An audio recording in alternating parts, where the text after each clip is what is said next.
l'alphabet de la photo, lettre F comme focale ou comme farfelu. La focale, c'est le nombre inscrit en millimètres sur ton objectif. Par exemple, sur le X106, on a un 23 mm.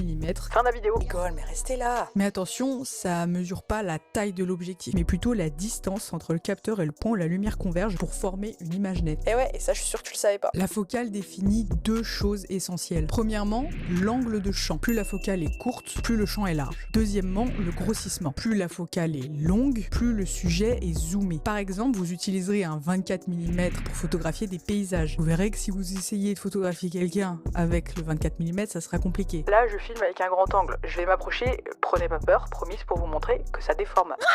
Mais je ressemble pas tant à ça dans la vraie vie. J'espère, du moins, je crois. Et donc du coup, je sais pas si je l'ai dit, mais par exemple, un 600 mm, ça sera parfait pour la photographie animalière. Si vous faites un portrait avec un 600 mm, la personne risque de ressembler à une crêpe. Une crêpe. Oui, une galette. Et en plus, la focale influe sur votre profondeur de champ. C'est-à-dire qu'avec une focale courte, donc 24 mm par exemple, dans votre photo, il y aura beaucoup d'éléments nets. Alors qu'avec une focale longue, un 85 mm, 300, 400, vous aurez vraiment un arrière-plan flou avec votre sujet qui sera détaché de cet arrière-plan. Et pour choisir tout ça, t'as deux grandes familles. La famille des focales fixes, elles sont souvent plus compactes, avec en général une meilleure qualité et une grande ouverture. L'autre grande famille, c'est la famille du zoom. Et la famille du zoom, elle est parfaite parce qu'elle est polyvalente et avec ça, on peut s'adapter à peu près toutes les situations. Il faudra bien faire attention aussi quand vous choisissez votre focale à votre format de capteur, puisque si vous utilisez un objectif plein format sur un capteur APS-C, il y aura un effet de grossissement, donc vraiment faites attention quand vous achetez vos objectifs, c'est écrit. Par exemple, ça, c'est un 35 mm fait pour les capteurs plein format, donc ça sera pas un 35 mm si je le mets sur un capteur APS-C, ça sera plutôt un 56 par là. Je suis nul en maths, ok, mais 35 x 1,6, voilà, oh, et chacun ses spécialités, ok. Donc tu l'auras compris, la focale, c'est pas juste un chiffre, c'est vraiment un outil qui te permet de donner un certain style à tes photos. Maintenant, en tout cas, tu sais tout sur la focale, donc abonne-toi, surtout si t'aimes mon concept de